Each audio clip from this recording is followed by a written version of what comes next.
معزز سامعین کرام، پیش خدمت ہے بقیہ حصہ اردو ناول دائرہ، جسے لکھا ہے محمد عاصم بٹ نے، اور میں ہوں آپ کے ساتھ فیصل سعید زرغاب۔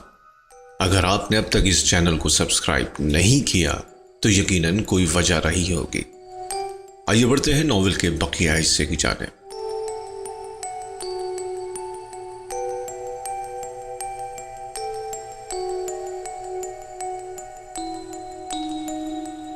سید مٹھا بازار میں تازیے والی دکان کے سامنے کباڑیے کی ہٹی تھی۔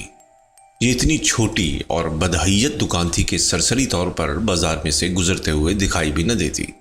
کوئی ریڑھا یا غلاظت سے لدی ہوئی گڈھ عموماً اس کے آگے کھڑی ملتی، جس سے اس کا ماتھا جو پہلے ہی بہت تنگ تھا نظروں سے یکسر اوجھل ہو جاتا۔ اس کے صحیح مقام کو یاد رکھنے کی نشانی تازیے والی دکان تھی، جہاں محرم کے مہینے میں ہی نہیں سارا سال تازیے علم پنگوڑے بنتے رہتے تھے۔ رنگ برنگی کاغذ کی پنیوں، چمکتے ہوئے کپڑوں کی کترنوں، زرد اور سفید تنکوں، رنگدار دھاگوں، سنہری جھالروں، پیتل اور سلور کے چھوٹے چھوٹے میناروں، گنبدوں اور ستونوں سے بنے ہوئے یہ تازیے بچوں کے لیے ہر طرح کی دلچسپی کا مرکز ہوتے۔ پاس ہی آصفہ نیو ماڈل اسکول تھا، جس میں چھٹی ہونے کے بعد بچوں کی ٹولیاں اس دکان کو گھیرے کھڑی رہتی تھی۔ بوڑھا کاریگر بچوں کو کھڑے ہونے سے روکتا نہیں تھا، وہ ان کے آنے سے خوش بھی نہیں ہوتا تھا، بس اپنے کام میں جٹا رہتا۔ یہ دکان کے تھڑے پر اکثر بیٹھا سگریٹ انگلیوں میں پھنسائے انہیں مٹھی کی صورت بند کیے کش لگاتا دکھائی دیتا۔ برابر تھڑے پر ہی کوئی نیا تازیہ دھوپ میں پڑا ہوتا۔ اس علاقے میں یہ اپنی نوعیت کی واحد دکان تھی۔ بوڑھے کاریگر کے ہاتھ میں صفائی بھی بہت تھی، اور ایک زمانہ اس کے فن کا معترف تھا۔ کہا جاتا تھا کہ یہ شہر کا سب سے بڑا کاریگر ہے۔ بچوں میں تو اس خاموش شخص سے متعلق کافی تحیر خیز باتیں مشہور تھیں، جیسے یہی کہ اس کا آگے پیچھے کوئی نہیں ہے، یہ کبھی کچھ نہیں کھاتا، نہ کبھی سوتا ہے، حتیٰ کہ اس نے کبھی کسی سے بات بھی نہیں کی، ہمیشہ کام کرتا رہتا ہے۔ اسے دنیا بھر سے آرڈر ملتے ہیں اور یہ سارا سال مصروف رہتا ہے۔ تازیے والی دکان کے مقابلے میں مٹھو کباڑیے کی دکان نہایت غیر دلچسپ اور بے رنگ تھی۔ ایک تو اس کا فرش بازار سے کوئی 2.5-3 فٹ اونچا تھا۔ اندر چوکڑی مار کر بیٹھا مٹھو کباڑیا باہر کھڑے شخص سے اونچا ہی معلوم ہوتا۔ صرف ایک کشادہ کھڑکی جتنی جگہ کے علاوہ دکان کے ماتھے کو لوہے کی باریک جالی سے، جسے میلی لکڑیوں کا فریم بنا کر پردہ نما دیوار کی شکل دی گئی تھی، ڈھانپا گیا تھا۔ کھڑکی جیسے خلا میں سے آپ کو چوکڑی مار کر بیٹھے اور ہمیشہ باہر راگیروں کو تکتے مٹھو کباڑیے، اور اس کے عقب میں بیکار اور گرد سے اٹی اشیاء کے انبار کے علاوہ، جس سے دکان لبالب بھری ہوئی تھی اور کچھ دکھائی نہ دیتا۔ اس انبار میں ہر طرح کی مشینوں کے چھوٹے بڑے پرزے، برتن، کرسیاں، چھتوں کے شاہتیر، دروازوں کے چوکھٹے، بچوں کے شکستہ کھلونے، گھسی ہوئی بیٹریاں اور سیل، بجلی کی تاریں، ناقابل مرمت الیکٹرک ہیٹر اور ٹیپ ریکارڈر، اور نہ جانے کیا علم غلم بھرا رہتا تھا۔ نامعلوم وہ ان چیزوں کو کہاں سے لاتا تھا، کیوں لاتا تھا، اور آخر ان کا کرتا کیا تھا۔ اپنے استعمال کے لیے تو کوئی ان کو خریدنے سے رہا، پھر ان کا مصرف کیا تھا، یہ چیزیں بھلا کسی کے کیا کام آ سکتی تھیں۔ ایسے ہی بے شمار سوالات تب آصف مراد کے ذہن میں گھومتے۔ تاہم اس کے لیے اس دکان کی واحد دلچسپ شے وہ چھوٹا سا حوض تھا، جو مٹھو کی نشست کے آگے کوئی فٹ بھر کے فاصلے پر زیر فرش موجود تھا۔ حوض کا منہ عام طور پر لکڑی کے تختے سے ڈھانپا رہتا۔ جب کوئی بچہ 20 روپے کا سکہ اسے تھماتا تو وہ حوض کا ڈھکن اٹھاتا۔ اندر صاف شفاف پانی بھرا ہوتا اور اس میں بے شمار ننھی منی مچھلیاں تیرتی دکھائی دیتی۔ وہ دکان میں ایک طرف ہاتھ بڑھا کر پلاسٹک کا سفید لفافہ اٹھاتا، اس کے دہانے کو بائیں ہاتھ سے دونوں طرف کناروں سے پکڑتا، پھر حوض میں ڈبو کر اس میں پانی بھرتا۔ کھڑکی سے باہر کھڑے بچے اس سارے عمل کو گہرے اشتیاق اور تجسس کے ساتھ دیکھتے۔ لفافہ باہر نکال کر وہ داہنا ہاتھ حوض میں ڈالتا اور لفافے کے منہ کے اوپر لا کر مٹھی کھول دیتا۔ ایک ننھی سی مچھلی اس کی مٹھی سے نکل کر لفافے کے اندر پانی میں ٹپک پڑتی اور ادھر ادھر تیرنے لگتی۔ وہ لفافے کے منہ کو دھاگے سے بند کرتا اور اسے بچے کو تھما دیتا۔ ہفتے میں ایک بار تو ضرور وہ اپنی جیب خرچ سے اتنے پیسے پس انداز کر لیتا کہ مٹھو کباڑی سے مچھلی خرید سکے، جو کبھی ہفتے بھر سے زیادہ اس کے پاس زندہ نہ رہ پاتی۔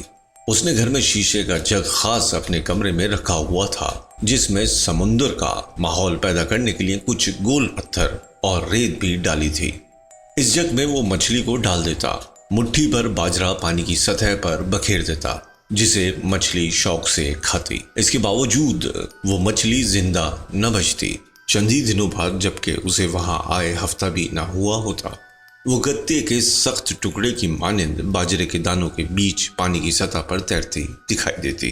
گہرے دکھ کے ساتھ وہ اس کی لاش کو کاغذ میں لپیٹ کر اسکول لے جاتا اور واپسی پر لاہوری باغ میں جامن کے بڑے درخت کے نیچے، جہاں درخت کی ایک بینچ بھی بچھی ہوئی تھی اور جہاں وہ کبھی کبھار صبح اسکول سے جھڑلو مار کر اپنے دوست احمد کے ساتھ تمام دن بیٹھا کاغذ پر کھینچی 12 ٹینی کھیلتا رہتا، اس کو دبا دیتا۔ وہ کبھی نہیں جان سکا کیسا کیوں ہوتا تھا۔ کبھی اسے لگتا کہ ایسا اس کی غلطی کی وجہ سے ہوا، کبھی اسے یہ مچھلی کی قدرتی موت معلوم ہوتی اور اسے غصہ آتا کہ مٹھو نے اسے بیمار مچھلی دی۔ کبھی وہ اپنی اماں سے ناراض ہو جاتا کیونکہ اسے اس کا مچھلیاں لانا ایک آنکھ نہیں بھاتا تھا اور وہ ہمیشہ اس بات کی مخالفت کرتی، ضرور اسی نے مچھلی کو کچھ ایسا ویسا کھلا دیا ہوگا کہ وہ زندہ نہیں بچ سکی۔ مٹھو کباڑیے کے حوض میں تو یہ مچھلیاں ہمیشہ خوش اور آزاد پھرتی دکھائی دیتی تھیں، لیکن اس کے جگ میں جس کا پانی وہ ہر روز بدلتا، ان کا دم گھٹ جاتا اور مر جاتی تھی۔ کبھی تو وہ ایک دن بھی وہاں نہ گزار پاتی اور اگلی صبح اسکول جانے سے پہلے جب جگ میں جھانکتا تو اسے مچھلی کی لاش پانی کی سطح پر تیرتی دکھائی دیتی۔ بار بار مچھلی کے مر جانے کے واقعے کے باوجود وہ ہر ہفتے پیسے جوڑتا اور مچھلی خریدنے مٹھو کباڑیے کے پاس پہنچ جاتا۔ اگر نہ خرید پاتا تو یوں ہی اسکول سے واپس آتے ہوئے اگر کوئی لڑکا وہاں مچھلی خریدتا دکھائی دیتا اور مٹھو کباڑیے کے ہاتھوں کی مشاقی ملاحظہ کرتا، اس کا تجسس کبھی کم نہ ہوتا۔ وہ بہت عرصے کے بعد جب وہ اپنے گھر والوں کے ساتھ یہ علاقہ ہی چھوڑ گیا اور پھر 12 سال تک ادھر نہ آ سکا اور اسے مٹھو کباڑیے کا چہرہ، دکان کی حیرت، حتیٰ کہ بازار کی واضح تفصیلات بھی یاد نہ رہی، تب بھی پانی سے سفید بھرا سفید مومی لفافہ، حوض اور اس میں تیرتی مچھلیاں اور مٹھو کباڑیے کا مشاقی سے پانی میں مچھلی کو گرفت میں لیتا ہاتھ، اسے یوں صاف صاف یاد رہا گویا یہ سب روز روز اس کے مشاہدے میں آنے والا کوئی واقعہ ہو، اور جیسے اسی تسلسل میں یہ ابھی کل بھی ہوا ہو۔ یہ دکان اس کے اسکول کے راستے میں پڑتی تھی۔ اس سے آگے سید مٹھا بازار تھا، جہاں وہ 5ویں جماعت تک ایک اسکول میں پڑھتا رہا تھا، جس میں کو ایجوکیشن تھی۔ لڑکے لڑکیاں ایک ہی کلاس میں بیٹھتے تھے، لیکن جہاں پچھلے 2-1 برسوں سے نئی حکمت عملی اپنائی جا رہی تھی کہ لڑکیوں کے اسکول تک محدود کیا اور مزید لڑکوں کو داخلہ نہیں دیا جا رہا تھا، صرف لڑکیاں بھرتی کی جاتی، اور جو لڑکا یا لڑکی 5ویں پاس کر لیتا اسے ترغیب دی جاتی کہ اگر اس کا کوئی بھائی یا رشتہ دار لڑکا اسکول میں پڑھتا ہے تو اسے کسی دوسرے لڑکے کے اسکول میں داخل کروا دے۔ جو لڑکا خود ہی 5ویں پاس کیے بغیر اسکول چھوڑنے کی درخواست دیتا تو غیر معمولی مستعدی کا مظاہرہ کر کے اس کے خروج کی کارروائی باعجلت تمام کی جاتی، بلکہ کسی دوسرے لڑکوں کے اسکول میں اس کے داخلے میں بھی مدد کی جاتی۔ یوں ان برسوں میں آہستہ آہستہ لڑکوں کی تعداد کم ہونے لگی تھی۔ اس اسکول سے فارغ التحصیل ہونے کے قریب 3 سال بعد اس نے سنا کہ نیو آصفہ ماڈل اسکول کو ہائی اسکول کا درجہ حاصل ہو گیا تھا، اور یہ کہ اسے مکمل طور پر لڑکیوں کا اسکول قرار دے کر مخلوط نظام کو کالعدم قرار دیا گیا تھا۔ لیکن جب وہ وہاں پڑھتا تھا ایک عجیب صورتحال سے دوچار تھا۔ وہاں ایک طرف لڑکوں کی تعداد کم ہو رہی تھی تو ساتھ ساتھ لڑکیاں بھی اسکول میں غیر معمولی طور پر زیادہ معلوم ہونے لگی تھی۔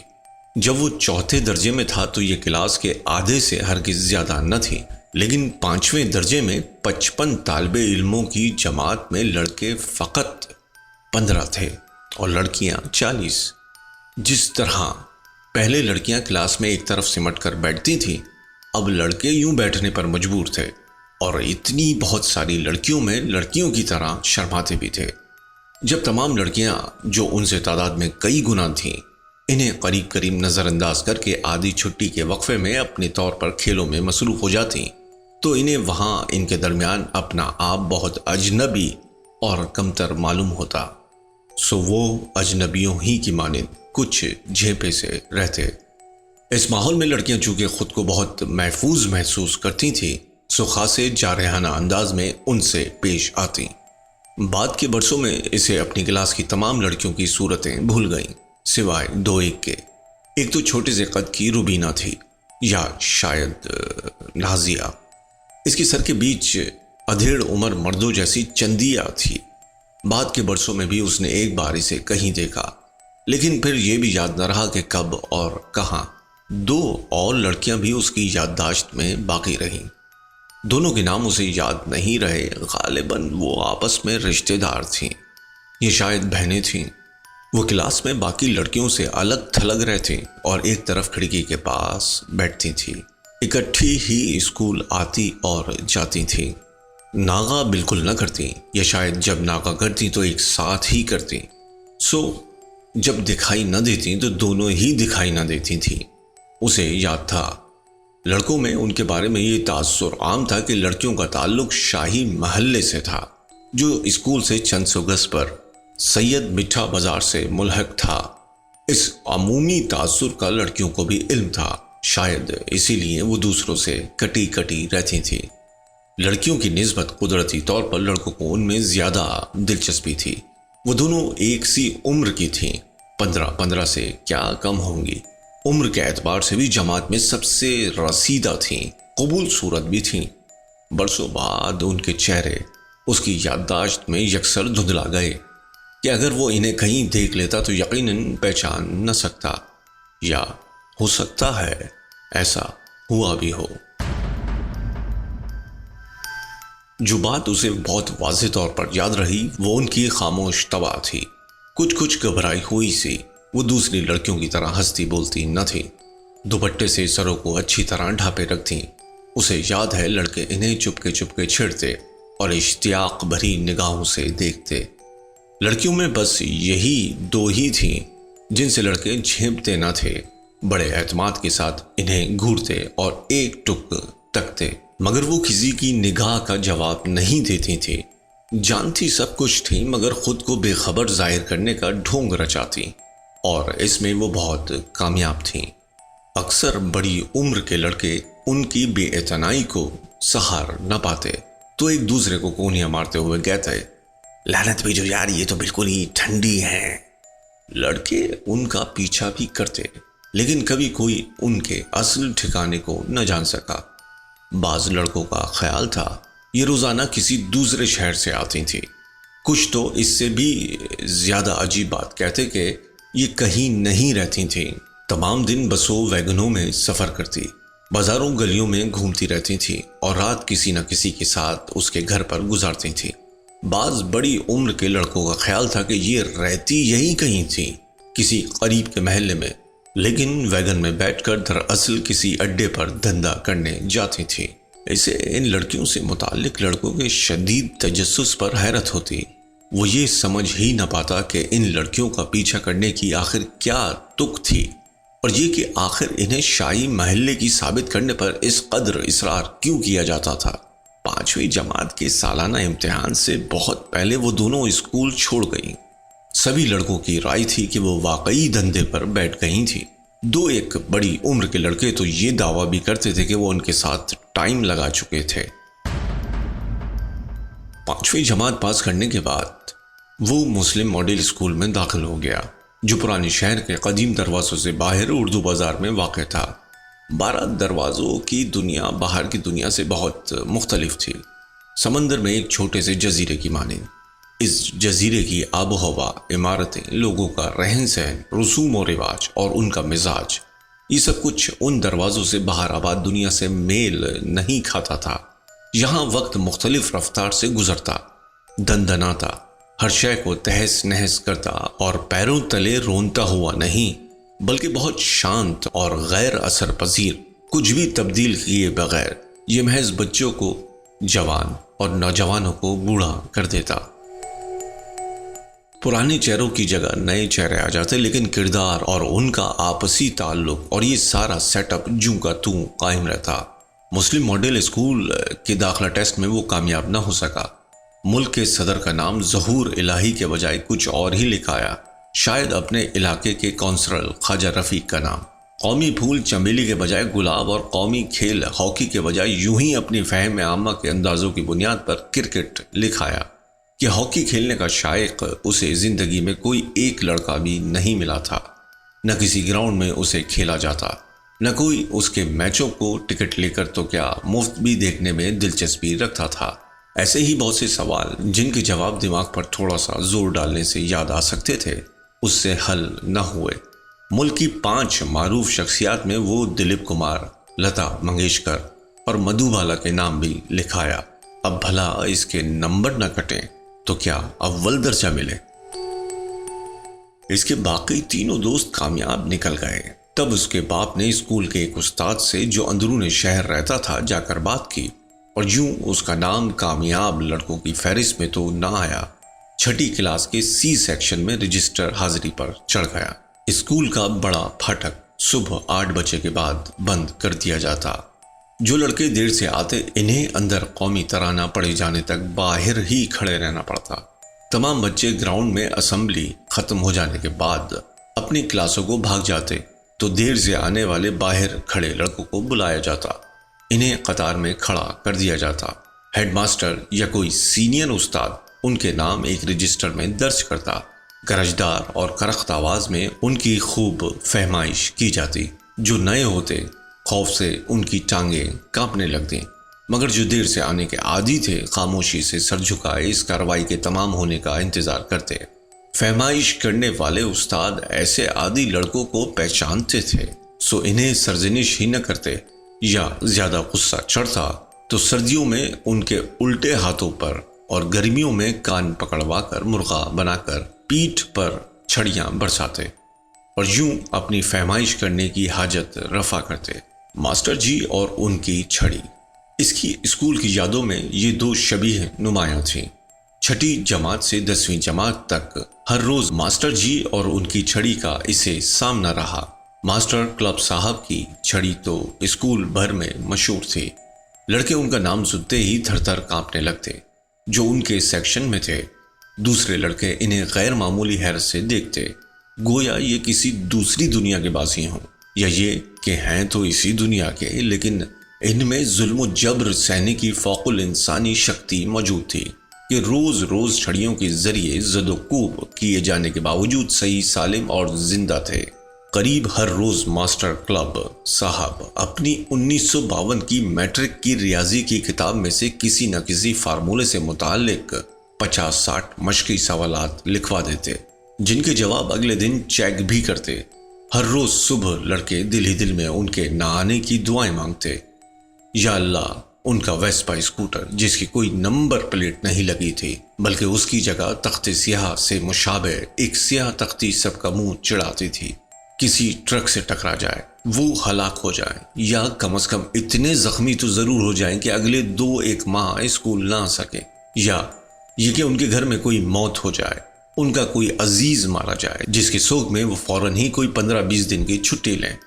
یہ سب نہیں تو پھر ان پر کوئی بھی ایسی افتاد آن پڑے کہ وہ اسکول نہ آ سکے، کم از کم آج تو بالکل نہ آئیں۔ لیکن ایسا کبھی نہیں ہوا۔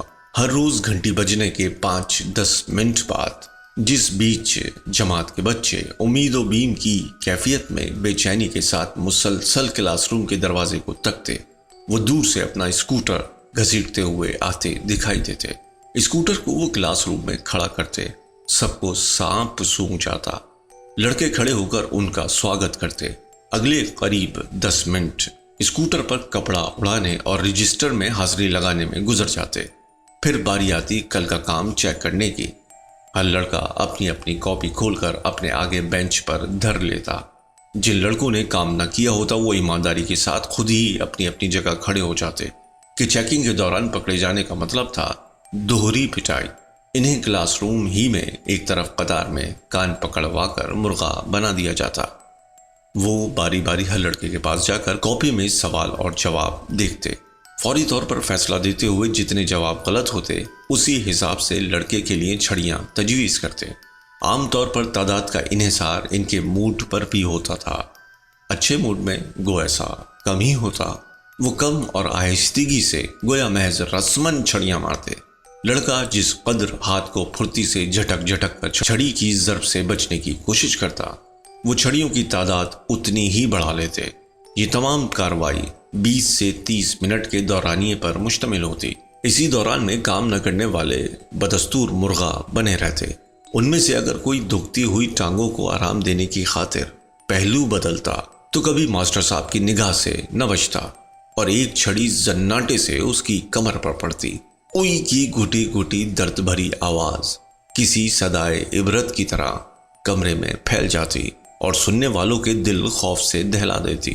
اس مثال سے عبرت پکڑتے ہوئے دوسرے مرغے زیادہ مستعدی سے اپنے اپنے آسن میں جم جاتے اور پہلو بدلنے کا خیال بھی دل میں نہ آنے دیتے۔ کوئی 20-25 منٹ بعد وہ ہر مرغے کو باری باری انسان بننے کو کہتے۔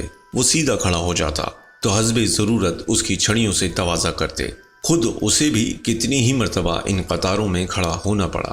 مخصوص لڑکے ہی عموماً اس قطار کو تشکیل دیتے جو اکثر گھر سے کام کر کے آنے کو اپنی حیثیت سے کمتر بات سمجھتے تھے۔ مرغا بننا اور چھڑیاں کھانا انہیں گھر کا کام کرنے سے کم اذیت دہ معلوم ہوتا۔ اگر کوئی چھٹی کرتا تو اسے اس دن کا کام بھی گھر سے کر کے آنا پڑتا جب وہ کلاس میں تھا ہی نہیں۔ 2.5-3 گھنٹوں کے بعد آدھی چھٹی کی نہایت سریلی اور ہر دل عزیز گھنٹی بجتی۔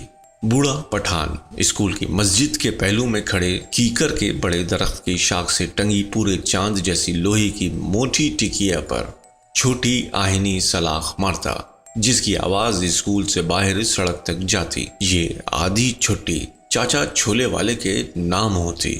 چاچا چھولے والا بڑی سی پرات گود میں رکھے اسکول کے بڑے پھاٹک سے باہر بینچ پر بیٹھ جاتا۔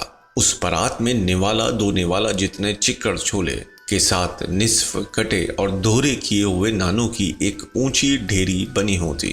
چاچا چھولے والا پھاٹک کے باہر ایک سرے پر دیوار اور پھاٹک کے قبضوں کے بیچ کوئی نصف فٹ چوڑی درز کے سامنے بیٹھ جاتا۔ لڑکے اندر پھاٹک کے اس طرف ہجوم کر لیتے۔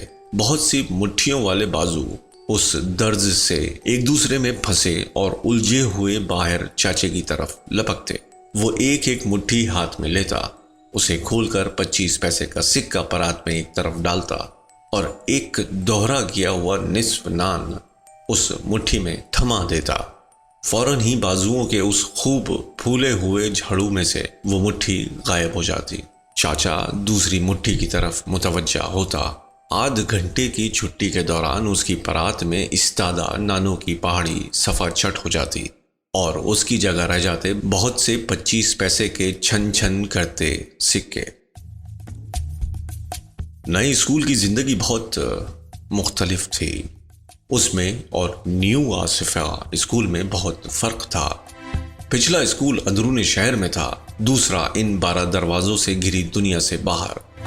اسکول پہنچنے کے لیے اسے جانی پہچانی ٹھنڈی گلیوں کے بجائے لوہاری گیٹ سے باہر پر ہنگامہ سڑکوں سے گزرنا اور اردو بازار سے ہو کر جانا پڑتا، جو چھٹی کے وقت بے شمار گدھا گاڑیوں، بیل گاڑیوں، ریڑیوں، لوڈر ویگنوں، رکشاؤں، سائیکلوں، موٹر سائیکلوں، راہگیروں اور دکانوں کے باہر فٹ پاتھ پر بڑے کتابوں، کاپیوں اور کاغذ کے گٹروں سے اٹا ہوتا۔ یہ تمام عناصر ابتری اور شور پیدا کرتے اور دکانوں کے تھڑوں کے تلے اور فٹ پاتھ کے کناروں پر لیٹی دھول کو وہاں ٹکنے نہ دیتے اور مسلسل فضا میں اڑاتے۔ دھوپ اس دھول کو گرم کر دیتی، شور کو کٹیلا بناتی اور ماحول میں آگ بھر دیتی۔ دھول سے بھرے پسینے سے اس کی قمیض کمر پر چپک جاتی اور پسینے کی دھاریں ٹانگوں پر بہتی ہوئی نیچے جرابوں میں گھس جاتی۔ وہ کتابوں اور کاپیوں سے بھرا بھاری بستہ کمر پر لادے اسکول سے نکلتا تو دھوپ اس کی کمر اور گردن پر موجود گرمیدانوں میں مرچیں بھر دیتی اور وہ انہیں کھجا کھجا کر کھرچ ڈالتا۔ دوپہر کو اردو بازار میں اتنا رش ہوتا کہ پیدل چلنے والوں کو بھی راہ نہ ملتی۔ وہ چکر کاٹ کر موری دروازے کے راستے گھر پہنچتا، جہاں سے وہ جیب خرچ سے بچ رہنے والے پیسوں سے رنگ برنگے میٹھے لچھے خریدتا۔ لچھے والا اپنی ریڑھی میں لگے بند منہ والے آہنی تشت میں ایک طرف موجود معمولی سوراخ سے رنگ اور چینی ڈال کر نیچے آگ جلاتا اور ریڑھی میں لگے چاک کو گھماتا۔ آہنی تشت اس چاک کے ساتھ گھومتا اور روئی کے ریشوں جیسے لچھے اس تشت کے سوراخوں سے نکل نکل کر اکٹھے ہونے لگتے۔ وہ ان لچھوں سے رنگ برنگی چڑیاں، طوطے، بطخیں، پتنگے، گھوڑے، پھول اور نہ جانے کیا کیا کچھ بناتا، جنہیں بچہ تھوڑا تھوڑا کر کے یوں کھاتے جیسے وہ واقعی سچ مچ کی چڑیا ہو۔ پہلے اس کے پر کھاتے، پھر ٹانگے، پھر سر اور آخر میں دھڑ، جو قدرے موٹا ہوتا اور ذرا دیر میں ختم ہو جاتا۔ یہاں جماعت میں اس کے ساتھ کے لڑکے بھی بہت مختلف تھے، عمروں ہی میں نہیں بلکہ اسے تو لگتا ہر اعتبار سے، مزاج کے اعتبار سے، معلومات کے اعتبار سے اور شاید زندگی کی سمجھ بوجھ کے حوالے سے بھی، اسے لگتا جیسے اس کی جماعت میں اس کے علاوہ ہر لڑکے کو دنیا بھر کی باتیں معلوم تھیں۔ وہ اسے ایسی ایسی باتیں بتاتے جو اس نے کبھی نہ سنی ہوتی۔ اس کے حساب سے تو وہ اتنا کچھ جانتے تھے جتنا وہ کبھی نہیں جان سکتا تھا۔ تاش انہیں کھیلنا آتی تھی، سگریٹ وہ پیتے تھے، شہر کے تمام سینماؤں کا انہیں پتا تھا۔ صبح اسکول سے بھاگ کر کن کن پارکوں اور دوسری جگہوں پر دن گزارا جا سکتا ہے جہاں آپ کو اپنی جان پہچان کا کوئی آدمی نہ دیکھ پائے، انہیں سب معلوم تھا۔ بالغ لوگوں کی دنیا سے متعلق ایسے ایسے قصے انہیں معلوم تھے کہ ہر بات پر وہ حیرت کے شدید دورے سے دوچار ہوتا۔ اچھا تو یہ بھی ہوتا ہے، یہاں اسے احساس ہوتا کہ اسی دنیا میں جہاں وہ عرصے سے رہ رہا تھا کیا کیا کچھ نہ ہوتا تھا اور جس کی اسے مطلق خبر نہیں تھی۔ یہ تمام باتیں عاصم مراد کے لیے نئی تھیں۔ ان نئی دلچسپیوں نے اس کی کئی پرانی دلچسپیوں کو ختم کر دیا۔ مثلاً اب اسے مچھلیاں خریدنے کا شوق نہ رہا۔ اس نے سمجھ لیا کہ وہ مچھلیاں نہیں پال سکتا۔ وہ یوں ہی ہر ہفتے مچھلی خرید کر اسے پانی سے بھرے جگ میں مار دیا کرے گا اور کبھی اسے جیتا نہ رکھ سکے گا۔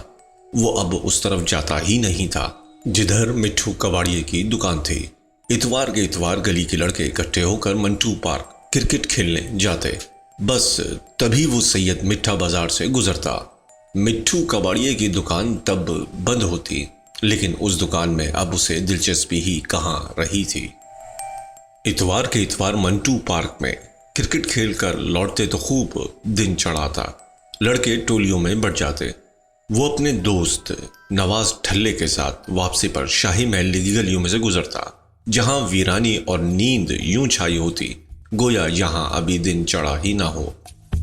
اس علاقے کے بارے میں اس نے اتنے قصے سن رکھے تھے کہ وہ ہمیشہ اس سے متعلق اپنے اندر شدید تجسس محسوس کرتا اور ہمیشہ ہر شے کو ایسے اچھمبے سے دیکھتا جیسے وہ کسی ایسی جگہ آ گیا ہو جہاں کا تعلق کسی اور ہی دنیا سے ہو۔ وہ بہت خاموش گلیاں تھیں۔ یہ خاموشی ہمیشہ اس کی یادداشت میں سنسناتی رہی۔ وہ بند کھڑکیوں اور دروازوں کو بغور تکتا جن کے عقب میں مردوں پر جادو کر دینے والی حسین طوائفیں رہتی تھیں۔ یہ بند دروازے ایک دوسری دنیا میں کھلتے تھے جو اس کے تخیل میں بہت پر اسرار مگر نہایت دلچسپ اور رنگین تھی، جس میں گھنگروؤں کی چھن چھنا چھن، تبلوں کی دھم دھما دھم، ہارمونیم کی ری راری اور پھولوں کے گجرے، شراب، نوٹ، گلوریاں، گاؤ تکیے، حسین عورتیں اور مخمور تماشبین موجود تھے۔ لیکن یہ دنیا کہیں دور واقع تھی، اس کی پہنچ اور رسائی سے ماورا، اور اس کے لیے ممنوعہ بھی۔ بہت سالوں کے بعد جب وہ اس دنیا میں داخل ہو پایا تو اس کے بچپن کا تجسس کہیں بہت پہلے کسی مقام پر کھو چکا تھا، لیکن اسے اتنا یاد رہا کہ کیسے کبھی اس کے بچکانہ تخیل نے اس دنیا کو رنگین بنائے رکھا تھا کہ جس میں شراب کی کڑواہٹ، مارفیا کے انجیکشنوں اور ہیروئن کے عادی، پیلی رنگتوں والے دلالوں، کوٹھوں سے باہر پیسہ بٹورتی پولیس، ہارمونیم کے بینڈ سروں کے ساتھ گائے جانے والے فحش فلمی گیتوں، تماشبینوں کے منہ سے نکلتے بدبو کے بھپکوں، چہروں پر کریموں اور پاؤڈر کا لیپ چڑھائے زنخوں اور نہایت کم ریٹ پر عصمت فروشی کرنے والی ڈھلتی عمر کی بدصورت عورتوں کا تب کوئی وجود نہیں تھا۔ جہاں عورتوں اور مردوں کو شراب کبھی اتنا بے حال نہ کرتی کہ وہ اوندھے منہ گر پڑے، اور پیسہ ختم ہونے پر کسی تماشبین کو کوٹھے سے نیچے گلی میں نہ دھکا دیا جاتا۔ یہ گناہ کی ایک پیاری سی بے ضرر سرزمین تھی جو اس کے سادہ ذہن میں آباد تھی۔ کہیں کہیں کسی گھر سے اسے صبح سویرے بھیروں کا آلاب سنائی دیتا تو وہ ٹھٹک جاتا۔ Radio, T V, tape recorder, ہر جگہ وہ ان آوازوں کو سنتا تھا، لیکن یوں سننے میں کچھ اور بات تھی۔ یہ آوازیں سانس لیتی ہوئی بالکل زندہ معلوم ہوتی، کسی گھر کی بالائی منزل سے آتی کسی گویے یا مغنیہ کی آواز بہت پراسرار اور گمبھیر معلوم ہوتی، جیسے کوئی منتر پڑھ رہا ہو، جیسے یہ ایک طرح کی زبان ہی تھی جس میں کوئی خاص بھید آشکار کیا جاتا، کوئی رمز بیان ہوتی جو اس کے فہم سے ماورا تھی۔ اس کے دل میں آواز لگانے والے کو دیکھنے کی شدید خواہش جاگتی اور اس کے قدم رکتے رکتے رہ جاتے۔ ہمیشہ یہی ہوتا۔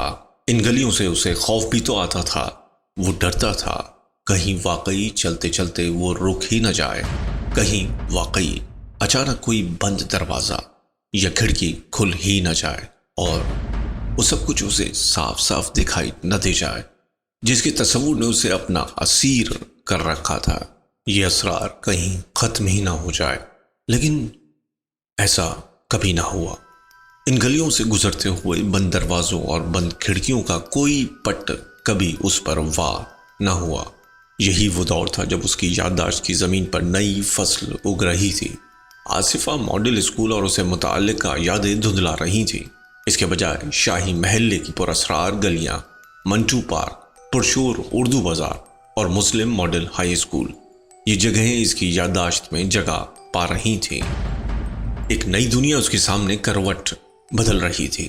نئے راستے، نئے لوگ، نئے مشاغل، نئی جگہیں۔ یہ نیا پن اسے اچھا لگتا۔ اندرون شہر تنگ اور باریک گلیوں کا جال تھا۔ وہ ان بھول بھلائیوں میں سدائے ہوئے چوہے کی طرح ٹھیک ٹھیک گزر جاتا، نئے سے نئے راستے دریافت کرتا۔ ایسی ایسی باریک گلیاں تھیں جن میں سے گزرنا محال تھا، ٹیڑھا ہو کر گزرنا پڑتا۔ ایک لڑکا گزر جاتا تو جا کر دوسرے سرے پر کھڑا ہو جاتا، پھر دوسرا لڑکا گزرتا، پھر تیسرا، اور اس عمل کو بار بار دہرایا جاتا۔ گلی کے دونوں طرف تین تین منزلہ مکان انہیں اپنے اوپر جھکے ہوئے اور سرزنش کرتے معلوم ہوتے، اور وہ اپنے رخ پر قدم گھسیٹ گھسیٹ کر چیختے ہوئے تیز تیز چلتے، حتیٰ کہ دوسرے سرے پر پہنچ کر تیز تیز گہرے سانس لیتے، جیسے کوئی مہم سر کر کے آئے ہوں۔ مہم ہی تو تھی، گھروں کے اونچے تھڑوں پر سے کود کود کر چلنا، کٹڑیوں میں گھس جانا، اور پھر عقبی چور دروازوں سے نکل کر ایک لمبا چکر کاٹ کر پھر سے بڑے دروازے تک آنا۔ کٹڑی کے شکستہ دروازوں اور ادھڑی دیواروں اور چھتوں والے غیر آباد کمرے ان کے لیے اسرار گاہیں ہی تو تھی۔ وہ ان میں چیختے، دندناتے پھرتے، اور تاریکی میں رہنے والے چوہوں، بچھوؤں، مکڑیوں اور چمگادڑوں کے سکوت کو درہم برہم کرتے۔ یہی ان کی مہم جوئی تھی۔ وہ بڑے جارحانہ انداز میں اوپر گھروں کی چھتوں کو پھلانگتے ہوئے کتنی کتنی دور نکل جاتے۔ سارا شہر چھتوں کی کڑیوں سے مل کر بنی زنجیر جیسا تھا، ایک چھت سے دوسری، دوسری سے تیسری اور تیسری سے چوتھی۔ ان چھتوں کے بیچ تنگ کلیوں کو وہ بڑی بے خوفی سے پھلانگتے، جیسے مہم میں خطرہ نہ ہو، خوف نہ ہو، گرنے اور چوٹ کھانے کا احتمال نہ ہو، انہونی کا کھٹکا نہ ہو۔ وہ مہم ہی کیا، یہ گالوں پر اولین ریشوں کے پھوٹ آنے سے پہلے کی عمر تھی جس کا نشہ تھا مہم جوئی۔ اور پھر اس کی ٹھوڑی اور گالوں پر نرم بالوں کے شگوفے پھوٹے، اس کے نرخرے میں جیسے ایک حلقے کا اضافہ ہو گیا جو نمایاں طور پر باہر کو ابھر آیا، اور اس کی آواز میں اس نئے حلقے کے بھاری کھڑکھڑاہٹ صاف گونجنے لگی۔ اس کی بغلوں اور ناف کے نیچے گہرے بال اگائے جو بہت بدبودار اور پسینے میں بھیگے رہتے۔ جسم 2.5 من کی چاولوں کی بوری کی مانند ہو گیا تھا، کسی شے سے نکو نک بھرا اور تنا ہوا، اور کچھ مستی سی تھی جو نظروں کو اوپر ہی اوپر اٹھائے رکھتی اور زمین پر اور کسی بھی ایک مقام پر ٹکنے نہ دیتی۔ راتیں بے خواب ہونے لگی اور کسی شے سے خوف نہ آتا تھا۔ عمر کا یہ دور من کی موج کا دور تھا، جب ساری کائنات اس موج کے ساتھ بہتی ہے، من سے باہر کچھ بھی نہیں ہوتا، سب کچھ اسی سے پھوٹتا ہے اور اسی رنگ میں رنگ جاتا ہے۔ میٹرک میں سائنس کے مضامین کے ساتھ فرسٹ ڈویژن لی تو سوال پیدا ہوا کہ اب کیا کیا جائے۔ مختلف لوگ اسے مختلف مشورے دیتے اور یوں وہ میٹرک کا رزلٹ آنے تک ان مشوروں کی گھمن گھیریوں میں الجھ کر رہ گیا۔ آگے کی راہ پہلے سے کہیں زیادہ مبہم اور پیچیدہ معلوم ہوئی تو اس نے ہر مشورے پر عمل کرنے کا سوچا۔ اسے وہ دن ہمیشہ بالکل صاف صاف یاد رہا جب وہ انٹرمیڈیٹ میں داخلے کے لیے فارم لینے مختلف کالجوں میں خجل خوار ہوتا پھرا۔ اس مد میں گھر سے ملنے والی تمام رقم سے وہ سبھی کالجوں سے داخلہ فارم خرید لایا، حتیٰ کہ 5,000 روپے ختم ہو گئے۔ دیال سنگھ کالج اور MAO کالج سے پری میڈیکل اور پری انجینئرنگ کے داخلے فارم لیے۔ اسلامیہ کالج سول لائنسز سادہ FA اور government Hashmi memorial college jail road سے ICOM میں داخلے کے لیے فارم۔ میٹرک میں اس کی فرسٹ ڈویژن تھی، سو دیال سنگھ کالج اور MAO کالج میں پری انجینئرنگ اور پری میڈیکل دونوں مضامین کے لیے اس کا میرٹ پر منتخب ہونا متوقع تھا۔ اسلامیہ کالج میں FA میں داخلہ تو خیر ہاتھ سے جا ہی نہیں سکتا تھا، Hashmi memorial college of commerce بھی اس کے پاس ایک متبادل صورت تھی۔ بیشتر باپوں کی طرح اس کا باپ بھی چاہتا تھا کہ وہ پڑھ لکھ کر بڑا آدمی بنے، یعنی ڈاکٹر یا انجینئر۔ آج کی طرح تب ورچوئل سائنسز اور اسپیس ٹیکنالوجی نے اتنی ترقی نہیں کی تھی کہ والدین کے خوابوں کا حصہ بنتی، لیکن وہ خود کیا چاہتا تھا یہی معلوم نہ ہونے کی بنا پر وہ خالی ذہن کے ساتھ سارا دن کالجوں میں مارا مارا پھرتا، سڑکوں پر جوتے چٹکاتا۔ سارے ہی داخلہ فارم اس نے پر کر لیے اور ان کے ساتھ 2 تصویروں کے علاوہ تمام ضروری دستاویزات کی فوٹو کاپیاں بھی لگا دیں۔ دیال سنگھ کالج میں داخلہ فارم جمع کروانے کی تاریخ سب سے پہلے گزری، پھر اسلامیہ کالج سول لائنس کی تاریخ آئی اور گزر گئی۔ وہ گھر میں پڑا سویا رہا، تھکاوٹ جیسی تھکاوٹ تھی جیسے نیم جان ہو گیا ہو۔ MAO کالج میں بھی فارم جمع کروانے کی آخری تاریخ گزر گئی تو اس نے آخری فارم اٹھائے اور Hashmi memorial college of commerce میں جا کر جمع کروا دیے۔ یہ اس کی آخری امید تھی۔ اس دن وہاں بھی فارم جمع کروانے کی آخری تاریخ تھی، پہلی فہرست میں ہی اس کا نام آ گیا۔ اس نے گھر آ کر ماں کو بتایا تو وہ صحیح طور پر سمجھ نہ پائی کہ بیٹے کو کہاں اور کس مضمون میں داخلہ ملا تھا۔ اس نے اس حد تک جس قدر وہ خود جانتا تھا ICOM کے بارے میں اسے بتایا۔ صحیح طور پر ابھی خود اسے بھی کچھ معلوم نہ تھا کہ اس مضمون میں کیا کچھ پڑھنا پڑتا ہے اور یہ کہ وہ کیوں اس طرف آیا، اس مضمون میں کیا کریئر ہو سکتا ہے۔ جب بھی کوئی پوچھتا کہ وہ کس جماعت میں پڑھتا ہے اور اس نے کیا مضمون اختیار کیا ہے تو اسے اپنے مخاطب کو ساری بات اسی طور وضاحت سے سمجھانا پڑتی جیسے کسی سائنسدان کو اپنی نئی ایجاد کردہ دوا یا آلے سے متعلق لوگوں کو تفصیلات بتانا پڑ سکتی ہے۔ سننے والے اس کی بات کو اکثر پہلی بار سننے پر مکمل طور پر ہرگز نہ سمجھ پاتے اور اس میں یا تو دلچسپی کھو بیٹھتے یا پھر اپنے تجسس کے تحت اسے دوبارہ سے ساری بات دہرانے کی خواہش کرتے، اور جب وہ انہیں بتاتا کہ اس نے یہ مضمون اس لیے منتخب کیا ہے کہ بس ایک اسی کالج میں داخلہ فارم جمع کروانے کی آخری تاریخ نہیں گزری تھی اس لیے اس میں داخلہ لیا، تو سننے والے کی خفگی شدید ہو جاتی، گویا اس نے کسی طور پر ان کا ٹھٹا اڑانے کی کوشش کی ہو۔ Hashmi memorial college of commerce میں طالب علم 150 کے لگ بھگ تھے اور کوئی 15-20 اساتذہ۔ کالج بھر کی مشہور شخصیت کالج کا پرنسپل تھا، جس کا طالب علموں نے اتفاق رائے سے نام ہنومان رکھا تھا۔ بات یوں ہوئی کہ کالج میں پہلے دن نئے لڑکوں کو خوش آمدید کہنے کے انداز میں کی گئی تقریر میں کالج کے پرنسپل نے ہندو دیو مالا کے ہنومان مہاراج کا بھی ذکر کیا۔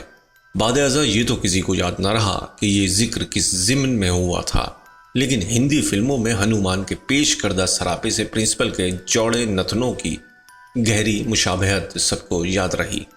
کالج میں پرنسپل کا بہت دبدبا اور روب تھا اور کسی کو اس کے سامنے بلند آواز میں تو کیا سرے سے بات کرنے ہی کی جرات نہ ہوتی۔ وہ بڑی عیاری اور چالاکی سے اپنی سخت گیری اور شفقت کو باہم ملا دیتا وہ ان لڑکوں کو جو بغیر یونیفارم کے کالج میں آتے قریبی دوستوں کسی بے تکلفی سے کان سے پکڑتا اور مسکراتا ہوا واپس گھر جانے اور یونیفارم پہن کر آنے کی ہدایت کرتا، پھر یوں ہی کان سے پکڑے انہیں کالج سے نکال باہر کرتا۔ لڑکا چلا جاتا تو عموماً دیر تک پھاٹک پر ادھر سے ادھر چکر لگاتا ہوا اس لڑکے کی واپسی کا انتظار کرتا۔ لڑکا جلدی لوٹ آتا تو بے حد مسرت سے اسے گلے سے لگاتا اور ایسے پیار بھرے لہجے میں کلاس میں جا کر بیٹھنے کو کہتا جو شدت جذبات سے رندا ہوا معلوم ہوتا۔ وہ عموماً باہر لان میں لڑکوں کے بیچ ادھر ادھر ٹہل کر کتاب پڑھتا دکھائی دیتا۔ کبھی چھٹی کے وقت لڑکوں کی بھیڑ کے ساتھ ہی کالج کے پھاٹک سے باہر نکلتا اور ہر کسی سے بات چیت کرتا، کسی بھی افتخار کے احساس کے بغیر ان کے ساتھ بس اسٹاپ تک جاتا۔ لڑکے ویگنوں میں بیٹھ کر چلے جاتے تو کالج لوٹ آتا جہاں اس کا ڈرائیور گاڑی میں اس کا منتظر ہوتا۔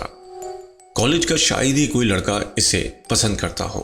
اس کی شخصیت میں ایسا تحکم تھا کہ کسی کو اس کے سامنے بد کلامی یا گستاخی کی جرت نہ ہوتی، اور یہی بات لڑکوں کے دل میں اس کے خلاف نفرت کو ترقی دیتی۔ وہ سبھی لڑکوں کو ان کے ناموں سے جانتا تھا، ہر کسی کے بارے میں اسے معلوم تھا کہ کون کس علاقے میں رہتا ہے اور یہ کہ کون کس دن کالج سے غیر حاضر تھا۔ اس کے بارے میں تو یہاں تک مشہور تھا کہ وہ ان وجوہات سے بھی آگاہ ہوتا جن کی بنا پر کوئی لڑکا کالج سے چھٹی کرتا۔ کبھی کبھار کوئی استاد غیر حاضر ہوتا تو اس کے پیریڈ کے دوران خود کلاس میں آن دھمکتا۔ لڑکے استاد کے نہ ہونے کی وجہ سے کلاس میں دھما چوکڑی مچا رہے ہوتے کہ ایک دم سے اسے دیکھ کر ہر طرف خاموشی چھا جاتی، ایسی خاموشی جس کے پس منظر میں نفرت کی تھا سنائی دے رہی ہو۔